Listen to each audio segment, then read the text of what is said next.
Are we live? Are we live? Yes. Yes, we are. We are live. What's going on, everybody? Welcome back to another night in the BrewLab. Late night. I've spent the last while looking at all the spoilers that I've just been doing spoiler talks on since day one of the spoiler season. We're now only, at least as far as Italy's time zone is concerned, 3 days away, 2 days away, because now it's past midnight, until the release of the new set. So I started looking through and thinking to myself which cards are the ones that seem that might be foreshadowing a more deep shift in the meta than a single set usually, especially this late in the pre-rotation season. There's so many sets in standard that it's hard for them to balance it. And when rotation, some of the times from what I've heard and what I've experienced in the past, is that they'll let it run, and instead of like printing specific answers to problems in standard in this set, that will also, be an answer to problems from such overpowered sets as Ikoria and Eldraine, this close to rotation. It doesn't happen very often. That would have been what Strixhaven was all about, and that's why I think we got such cards as Test of Talents, for example, that was supposed to maybe answer the Sultai, Emergent Ultimatum, and I don't want to go into depths, but I think you understand what I mean. Like when one set tries to come in and say fix standard, it's a huge responsibility, and they don't often put it on the set that's the one just before rotation, because a lot of the problems will be rotating out in September, and I think that'll really change everything. So I think this video I'm making now is not only what I'm hoping is a sort of prophetic video about the future of equipments and equipment-based decks in the current standard before rotation, but after the drop of this new set, but also a little bit kind of looking into the deep future post-rotation, some sort of emerging new equipment deck in Lorehold colors that is seems to be, I hope, and I hope to convince you of that by the end of this video, looming in the near meta, if that's even something one can say. So, at the core of this, the decision to make this video, then there's plenty, this isn't even the best card, but this is just, I'm going to start from the ones that were spoiled first and then work my way back up through the spoilers before I show you the deck.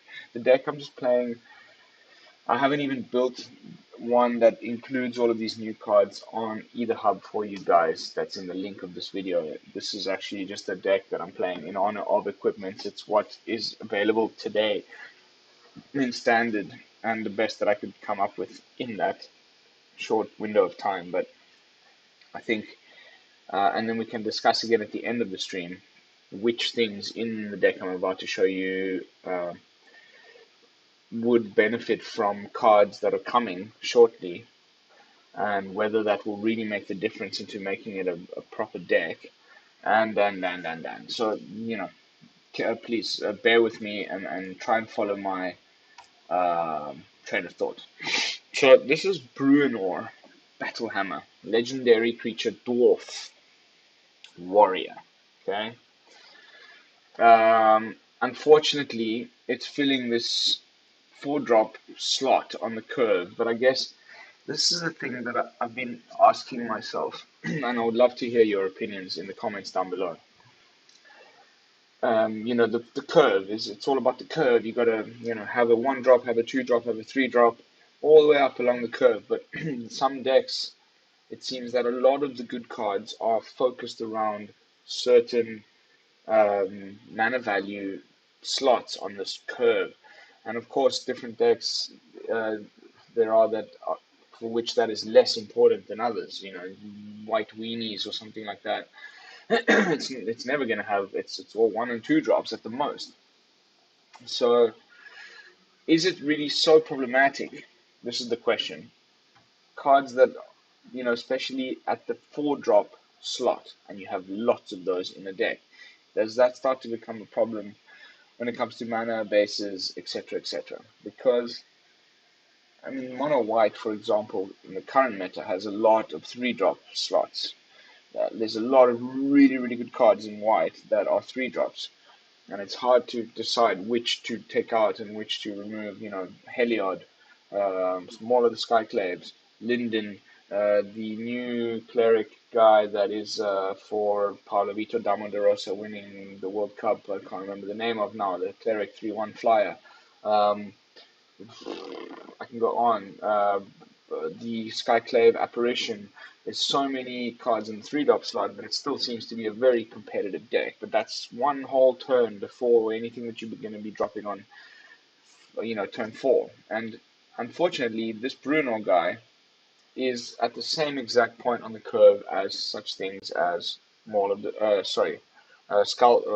Showdown of the Skalds, which is an incredibly good card in Boros colors. It's at the same point on the curve as Winota, you know, randomly, and I don't know, you know, just for example. And so here we get to the part where, okay, I'm just going to try and switch this over to game. There we go, and then we can still have me on top of that. There we go. Ooh, I don't want to show you the deck yet. But what I was going to do was do this and show you the other cards that are at the same point. Okay, we have Play Historian, which is an incredibly good card and important. We have, you know, Haktos going out soon. But more of the Skyclaves already talked about. But most importantly, when talking about equipment decks, we have Nahiri, Heir of the Ancients. Okay, this card's been sitting there dormant since Zendikar Rising dropped, and it shows promise, but because there was a lot of missing pieces, it just never got played.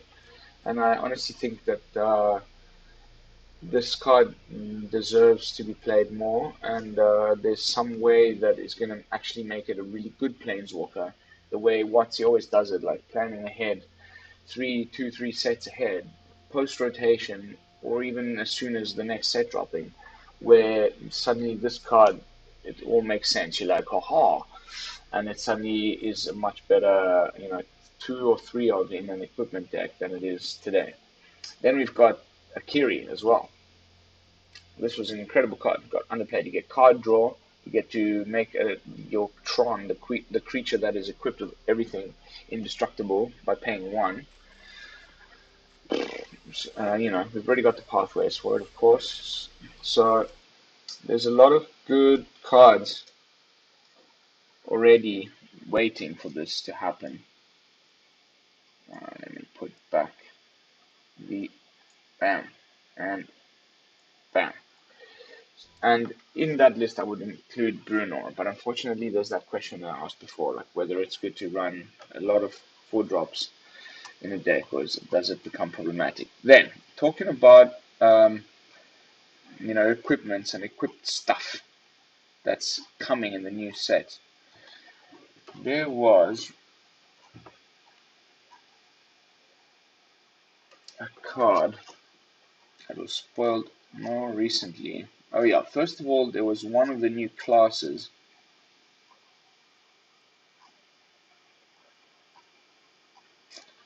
Sorry, I'm just looking for it with you. Okay, no, it was a lot further up. Here we go. There's classes begin. There was one class that specifically had to do with equipment. Here we go, fighter class. So when it enters the battlefield, you search your library for an equipment card, reveal it, put it into your hand, and shuffle. And then, so it's basically a 2-mana tutor for any equipment in my deck. Turn 3, I might play the Tyrite sword. Forging the Tyrite sword makes it treasure. Turn 4, I might, you know, you're going up against, if it's aggro, then you have a different strategy. But like even then, not, because you can make this so that your equip abilities cost you 2 less to activate. If you couple that with Bruno that we were just looking at earlier, that says each creature you control gets +2/+0 for each equipment you control attached to it, and you may pay 0 rather than pay the equip cost for the first one. You can imagine, losing creatures being hit, which is a typical problem of this deck. Your big creature that has all the equipments on it just gets killed, and then next turn you have to not only create a creature, but pay all the equip costs of all the stuff to get it back on it, so that you even have a blocker at that point. If you have -2 from the class that I just showed you, +0 for the first one, you can cast something with haste and equip everything on it for next to nothing on the very next turn and keep swinging in, which is what you want to be doing. So yeah, that's why I thought Bruno, in collaboration with that class, I think, what was it again, Assassins, is going to be a good little thing to look out for, and if you're trying to make an equipment deck in the future standard. Then I wish I could do a search on these; it would make my life a lot easier. But there's an incredible amount of new equipments, like this dancing sword. Equipped creature gets +2/+1. When a creature dies, you may have dancing sword become a 2/1. So you put a lot of one-offs, and then you play stuff like Tyrite sword and that other tutor. And so you can go and fetch out of the deck the exact equipment that you need for that moment. So you don't have to sacrifice many slots in the deck to like having 4 of equipments that then you draw 2 of and you can't even cast them because some of them are legendary, or they're just too expensive to cast and they clog up in your hand. So definitely something to consider. Then let's keep looking. There was another one that I really wanted to talk about. Well, also there's the white dragon. Dragon's Disciple is another one. No, sorry, wrong card. Where is that one I was talking about? Well, Dueling Rapier, another equipment with Flash. There's a lot of equipments in the new deck, in the new set. And I just wish I could search for them so I wouldn't have to scroll up and down like this for you guys.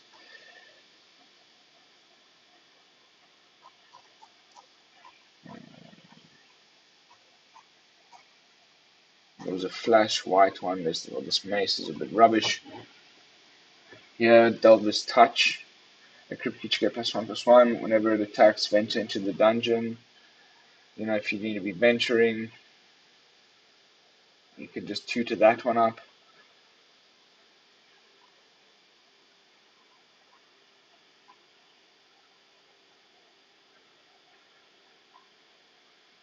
And there's some cards that I'm going to show you in the deck in a moment that also really, really help with this.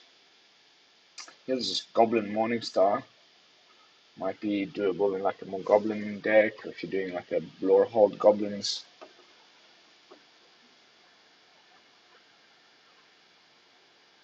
Already shown you the Dancing Sword. Oh my goodness, I cannot find this one. Dancing Sword again. This one. Kind of meh.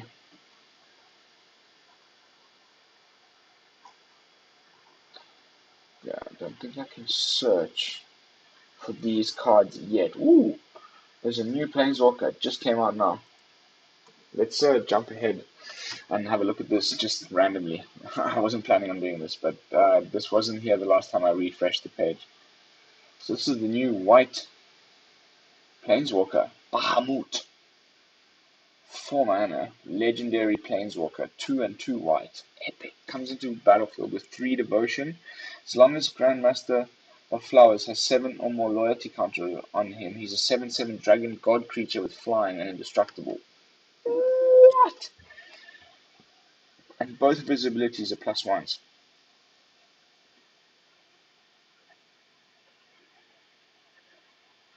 Target creature without first strike, double strike, or vigilance can't attack or block until your next turn. And then search your library and or graveyard for a card named Monk of the Open Hand, reveal it, and put it into your hand. If you searched your library,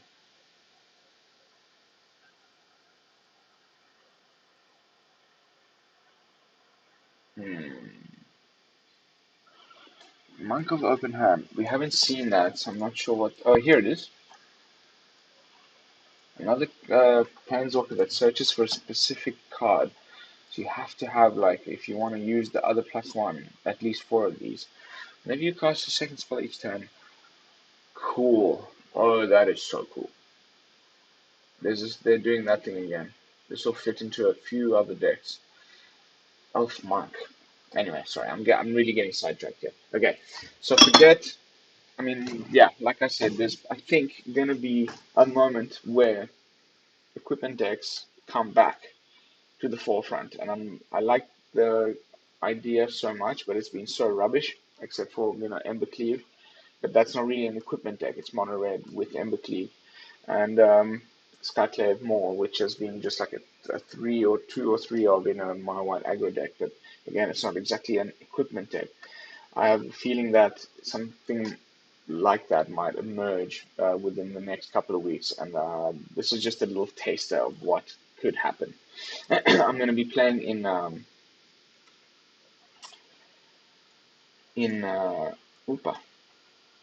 unranked queue because I'm now sitting in Diamond 1 and I do not want to damage my rank. But here it is. Mega. Mate equipment's great again. We have no sideboard, no lesson board. I'm running only 22 lands, I believe. 1 second. 21 lands. That's a little dodgy. Should probably just run 20 and leave it at that. And then I can go up one other card. Hmm.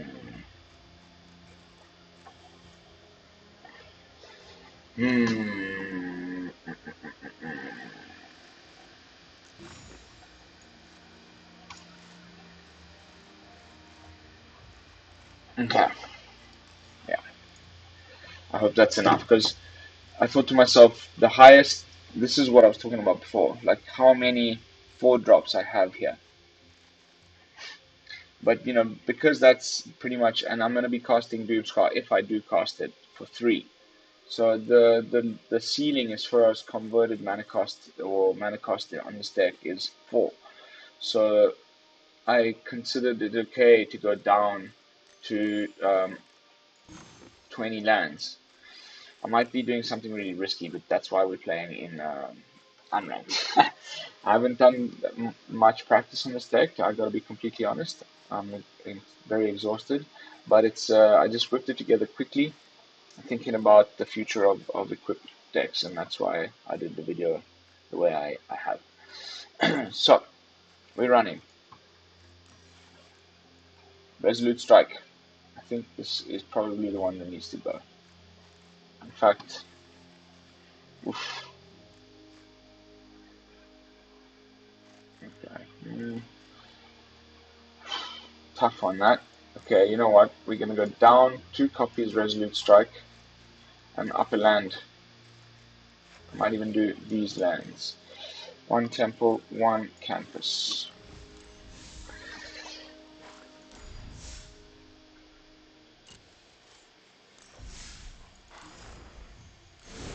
Done. So basically, Resolute Strike says that target creature gets +2/+2 until end of turn, and if it's a warrior, you may attach an equipment you control to it.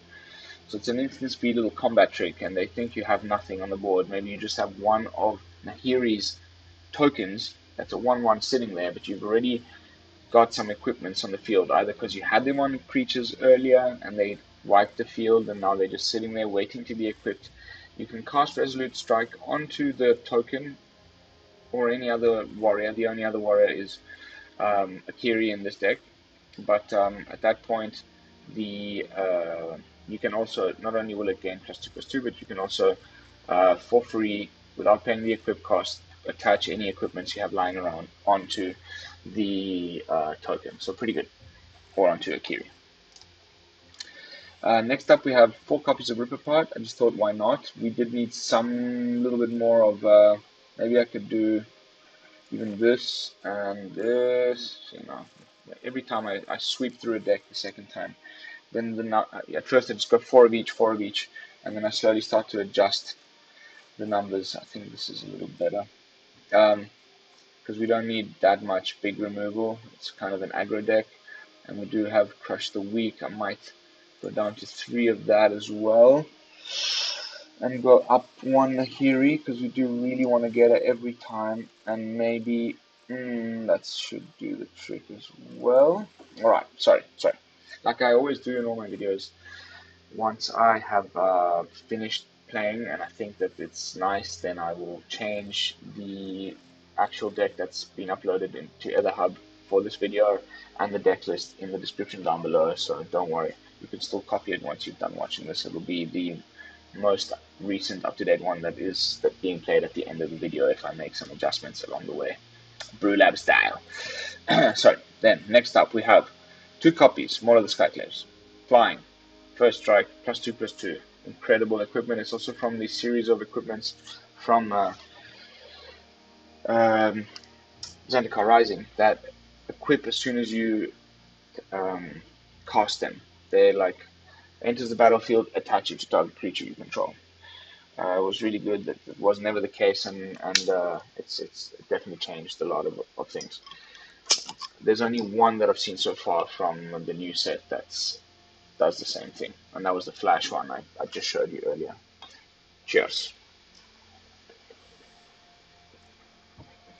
Then we have 3 copies of Whoop. I hate it when it does that. All over my mouse pad. Crush the Weak. It's kind of like I've been running it a lot. Syndiclasm, except this exiles things. And if you foretell it before, it only costs 1 to cast. So it's our sort of aggro protection for all the little tiny decks like mono white, mono red. This is helping us out in that regard. Then 3 copies Soul Sear. You all know I love Soul Sear. This card can get rid of Seasoned Hellblade and or cards that have been protected by the Selfless Savior. So whenever I play red, I play at least 3 copies of Soul Sear in those decks because it's that good. And you can also target Planeswalkers if necessary. Then 4 copies of Akiri. The Fearless Voyager hasn't been seeing way enough play in my opinion. I love these cards when it dropped, and then I try to make so many decks around it, and it never quite anything happened. And so I'm really trying to revive this archetype. Akiri, Fearless Voyager. Whenever you attack a player with 1 or more equipped creatures, draw a card. So unfortunately, it's not for each equipped creature; it's just 1 or more. But still, anytime you attack with an equipped creature, you draw a card. So basically that'll be happening on turn 4, which for a deck like this is really quite important. So I'm running 4 copies. Let's see if that's a mistake. We might go down to 3 and up 1 of something else, but I think this is the way to go about it. You want to make sure that you have her every single game, and that if they remove her, you can get another copies of her easily. Then, Forging the Tyrite Sword.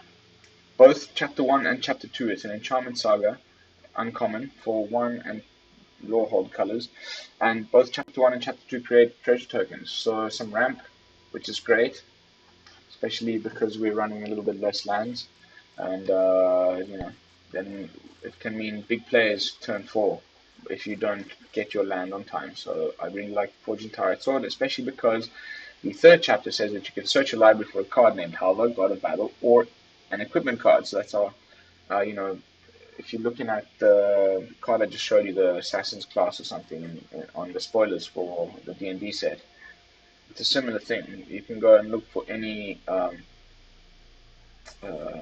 equipment in the deck and put it into your hand and then shuffle your library. So you could have both of those or a good healthy balance between the two, then you could have easily one of each equipment, which then allows you to play more control-y elements, more removal stuff that you might need, that we don't have space for example, in a deck like this. And then once you hit the level 3 on this one, or once you once you hit that other spell from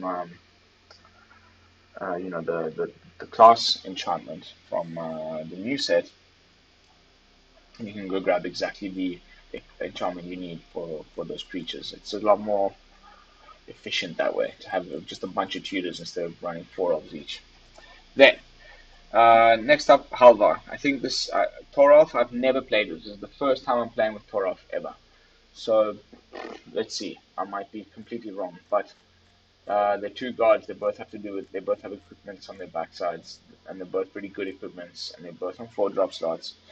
I thought it would be a great idea just to give it a whirl and see how things develop. But I think ultimately, when the deck is complete after the new set drops, Toralf will be the one to go, or maybe just a one-off somewhere. But Halvar is the real beast here, because it says that creatures you control that are enchanted or equipped have double strike.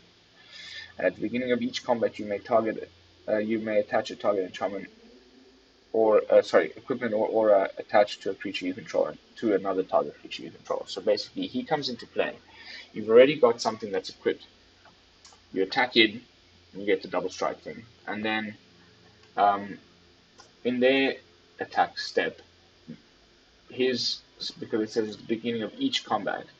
So at their attack step, suddenly if you get a Halvar trigger, you get to swap the equipment that is on the creature you attacked with onto Halvar, boosting him and giving him double strike, so then you have a blocker. And he's quite a healthy blocker at 4/4. And that's just the front side of Halvar, which is good enough. But then there's a backside, which is a legendary equipment, which you can also search for with Tyrite Sword, that says that a quick creature gets +2/+0 and has vigilance, which is also amazing. But not only that, whenever it dies, you can return it to its owner's hand. So plenty of ways of sort of saving Halvar and Toralf if you do get them down, or Akiri by equipping the Sword of the Realms, or because of here Akiri herself has that pay 1 without tapping. So you can do it multiple times. You have multiple creatures down, and you may unattach an equipment from a creature you control. So you remove one equipment, but then if you do, you tap that creature and it gains indestructible until end of turn. So it's a way of surviving sweepers.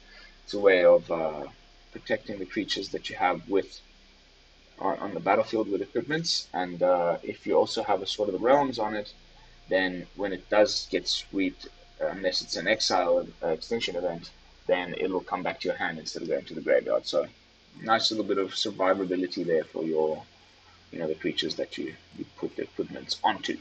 And most of the time it's the gods themselves, that you play them first as gods and then equipments after, or vice versa, depending on how the game's going. And then you equip themselves onto themselves, then stuff starts to go really crazy. And if all else fails, you can put everything onto a little warrior and then use a Resolute Strike. Then we have the two gods. Halvar I've talked about. Toralf says that, well, first of all, he's a 5/4 with trample instead of just a 4/4, which Halvar is, so pretty good there. Cost the same, but in red, 2 and 2 red. And whenever a creature or planeswalker an opponent controls is dealt excess non-combat damage, Toralf deals damage equal to the excess to any target other than that permanent. Okay. So if they block Halvar because they have to, because they're worried about the double strike coming in, they've got something. If I kill or do extra damage to that blocker, anything that is extra, I can then redistribute to other permanents on the battlefield, which includes, of course, planeswalkers. So I've never actually seen it in action. I would love to give it a whirl. That's why it's in the deck, and that's why we're playing unranked. And then the other side of it is Toralf's Hammer, which says that a quick creature gets 2, 1 in a red and tap, unattached Toralf's Hammer. It deals 3 damage to any target, and then you return Toralf's Hammer to its owner's hand. So basically for 4, because you'll be casting it, equipping it, Well, if it's already down and you get it on there with a Resolute Strike, or you get it onto battlefield and equip it, and then the next turn you attack in with it, you can attack, get the +3/+0. Oh no, dude, it only gives that to legendary creatures. We'll have to see how that goes. I mean, that's where I'm planning on putting it, but anyway, it's like a shock attached to a thunderbolt attached to an equipment that you have to pay the equip cost to recharge every time. And then just 2 copies of Doomskar. Thought why not, in case the Crush the Weak isn't enough and we're facing some heavy duty aggro and we still haven't reached our proper levels of equipments and creatures, then we've got some backup Doomskar action to save our asses. The rest is just pretty simple: 6 plains, 6 mountains, 4 Furycalm Snarls, 4 Needleverge Pathways and Pillarverge Pathways, and then 1 Campus, 1 Temple of Triumph. That's the deck. Mega equipments. Make equipments great again. Let's jump to some games.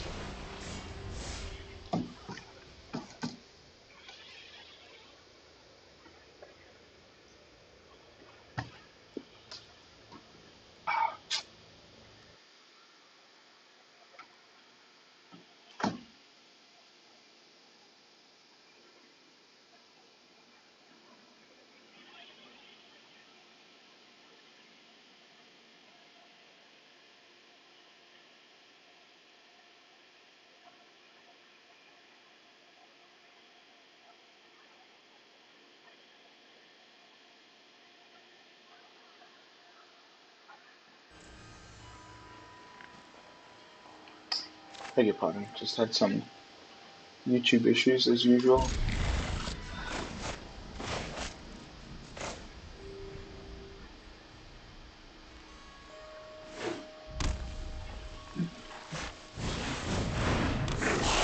Stop!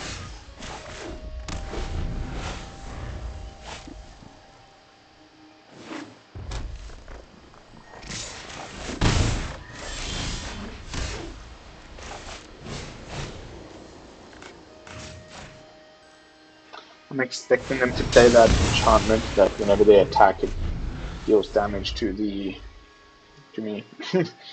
3 mana might be coming up now.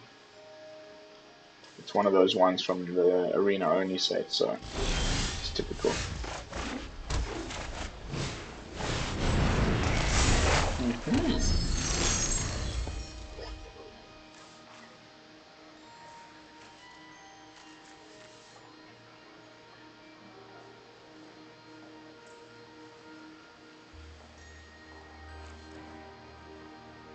Hello.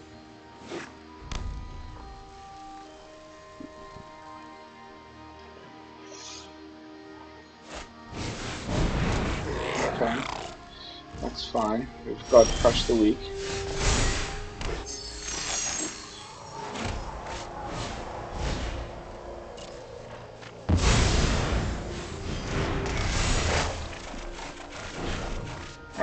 Both my Doomskars, of course. That's horrible. I'll have to foretell one, just... And then we've got another Toralf here, so that's okay. There we go, that's the one I was talking about. Luckily we kept the second copy of Rip Apart.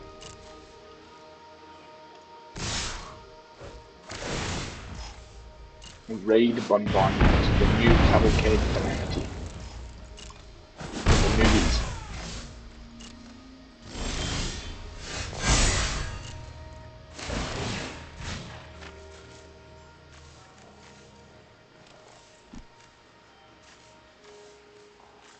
You know what, I should put a spear in here.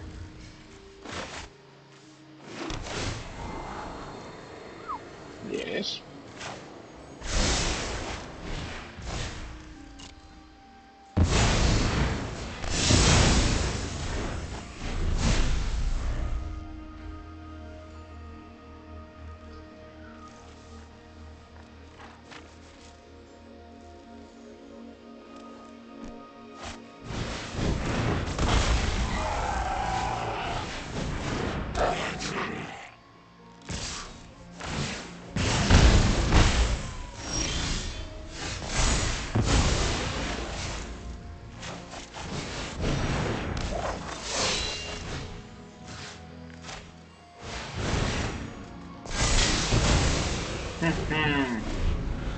That's pretty good.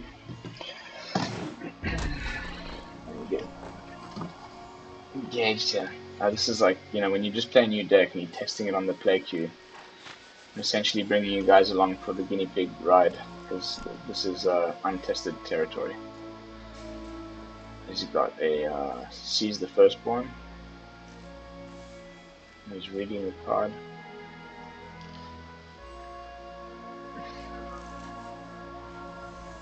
What I really wanted to do is play a lot of 1-drops. 1 or 2 drops, and then we can crush the weak everything and maybe equip one of these. Or we just go straight for the Maul and draw a card and hope to get a third land and then crush the weak. I'm not stupid, mate. I'm not blocking that. You must think I'm silly. The reason why I said we should run at least 1 Shadow Spear is for the life gain. I just realized we have no life gain. So I'm going to do some little mix and match afterwards. I'll take away probably one Maul.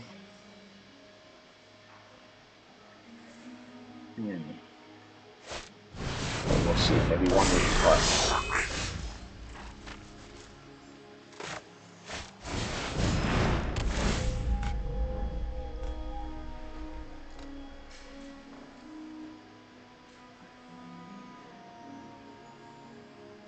Come on, dude.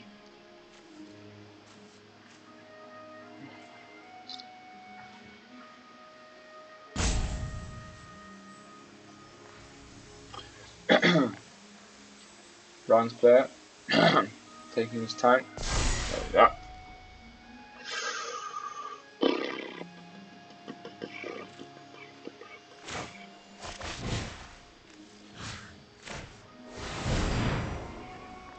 This might be a mistake, but yeah.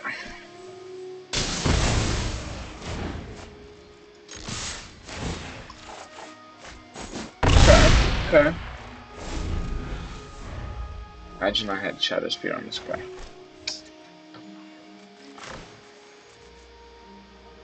Play Halvar next turn. If we draw another land, play Halvar and Toralf's Hammer. Or we can play both Halvar and Toralf's Hammer and then attach them with Resolute Strike. And that's the way to go. That could be a really nice play. Just for fun, just to do something new. Oh no, you can only attach one of them. You may attach an equipment.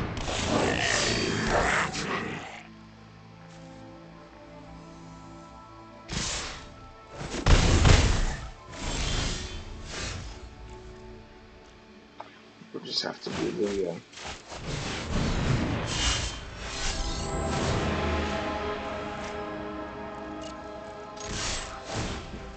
the Halvar mission.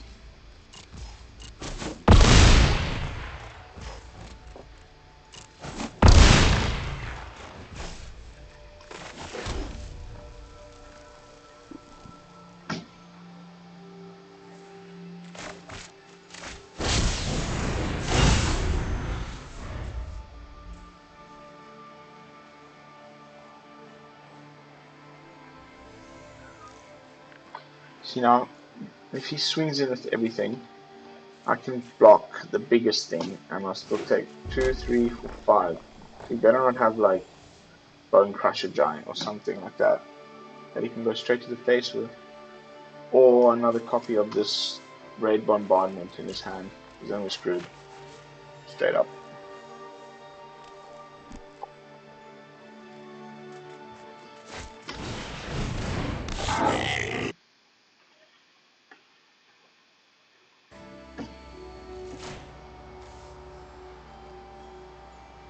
See, we can swap. That's what I meant earlier in the introduction.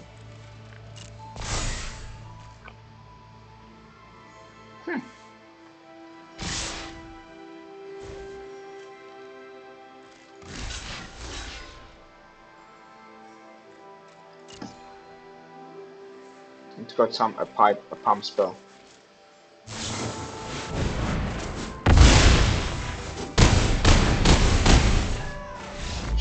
Cheeky bronzy. Good on you, mate. Aggro. goblins. This is something similar to what I want to build in the new set as well as mono red.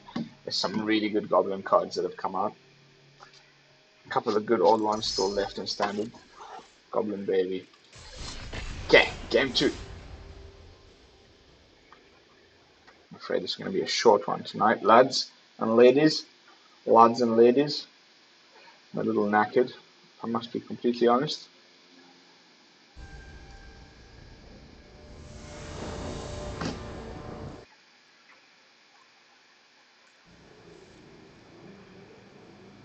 Yeah. Well, let's give it a try.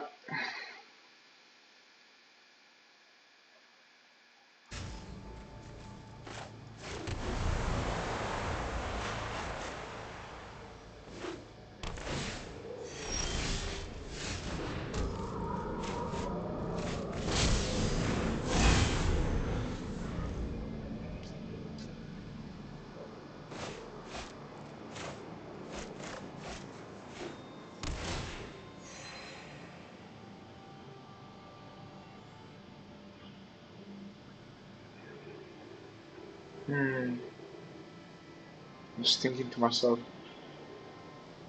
which cards would be best to protect other than just Akiri. It would be an absolute disaster if they just destroy you. Deep thoughts. Deep meta thoughts. Boom. Super.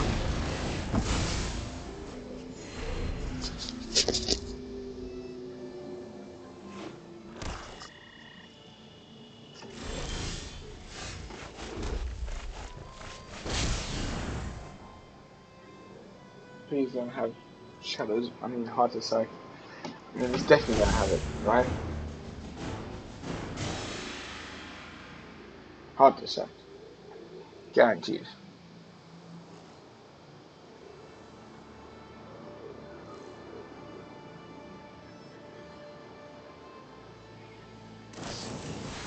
Even worse.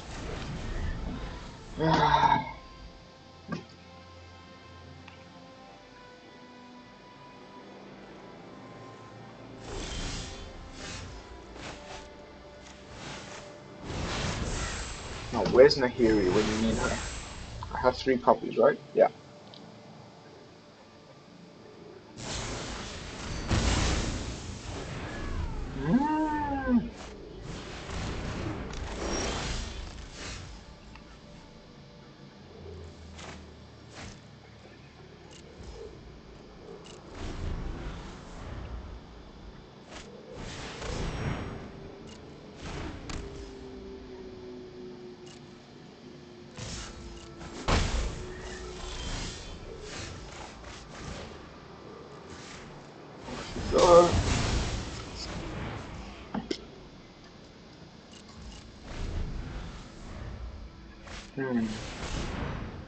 Fuck.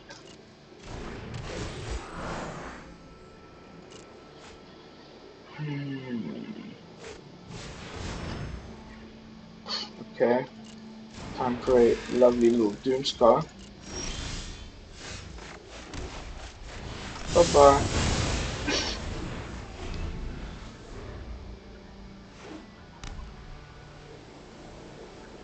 Abzan.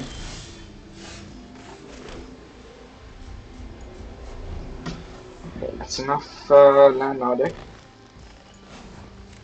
Luckily we can go Scrying. It's enough proof of parts.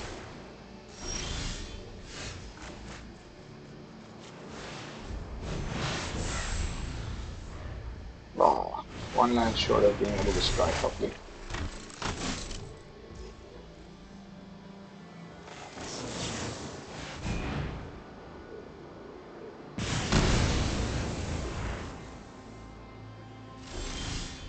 Yes.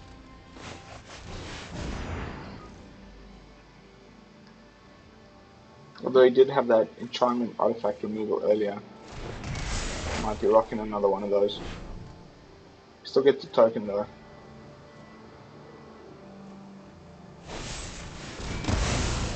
Fantastic, yes, Roy. Good on you, mate.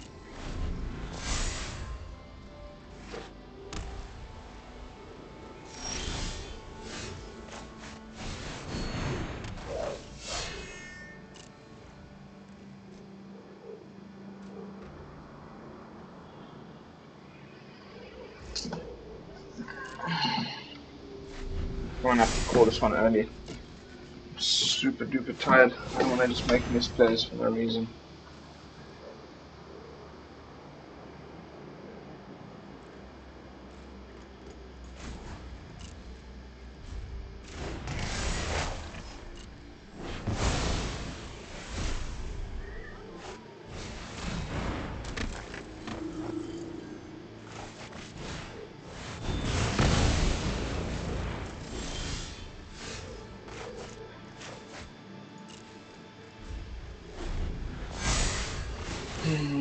I want a Scry, I want a Nahiri. What this?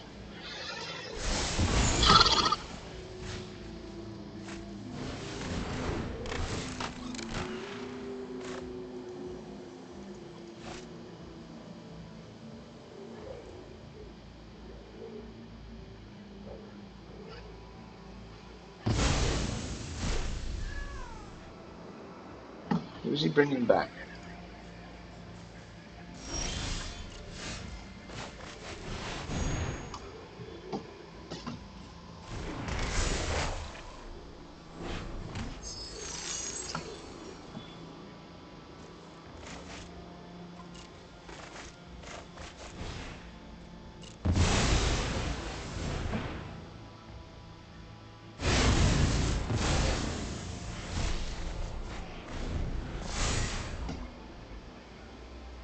Here comes the same guy back again. Oh no, I exiled him.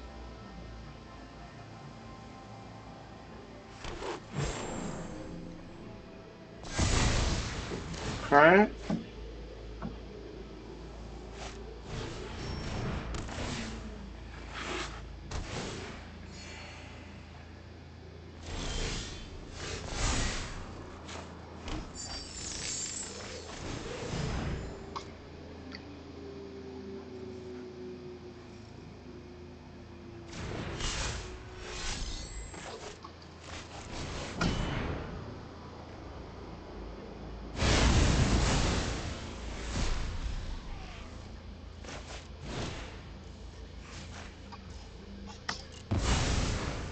Bye-bye.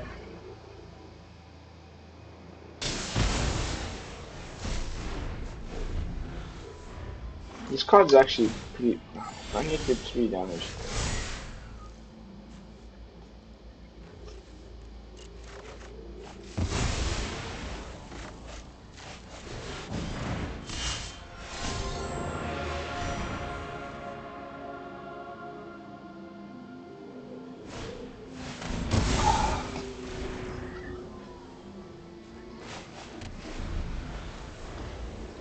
What a charming fellow.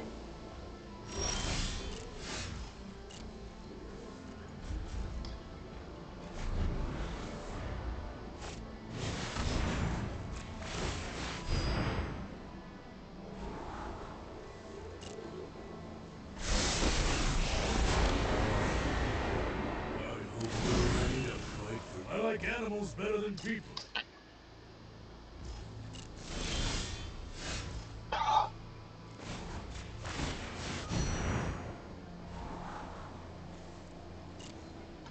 Okay, this is starting to really bother me. I even don't have full 24 lands in the deck. Destroying land after land. Out of our way. I don't want to look. Does he have something? Okay, still. I don't think we've got this at all. What are you choosing?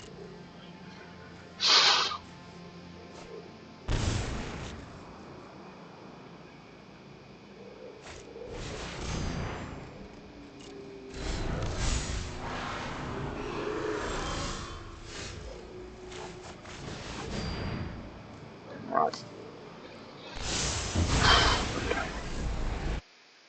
This is nonsense.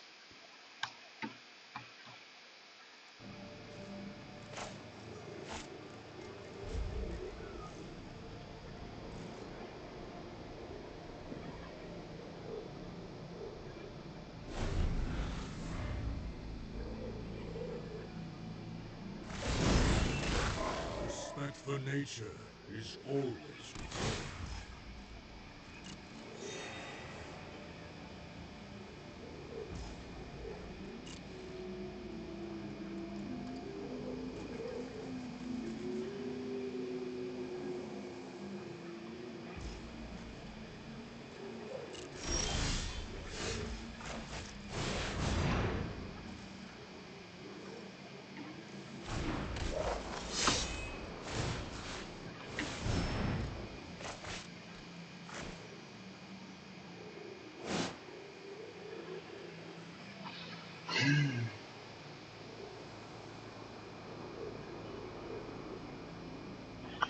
can put this on the stack. I'm hoping it's like a...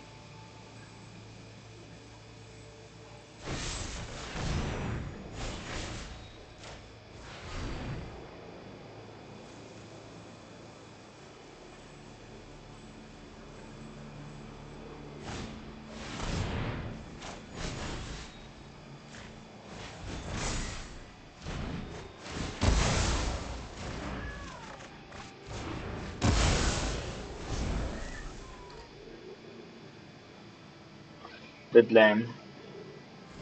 So frustrating.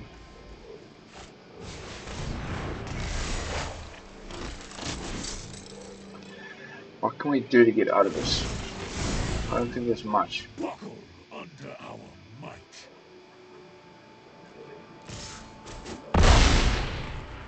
Unless we get like a really good equipment like right now. Whoop, whoop, whoop, whoop.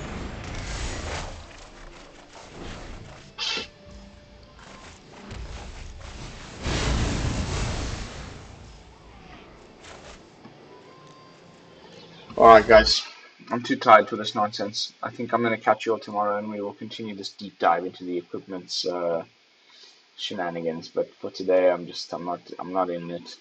This isn't my usual play. I'm way too exhausted. I'm so sorry. Thanks again for watching. Thank you so much. This means a lot to me. I will be back tomorrow with some fresh content and I'll be fresher myself. Thank you so much for watching. This is Lone Fox from the BrewLab.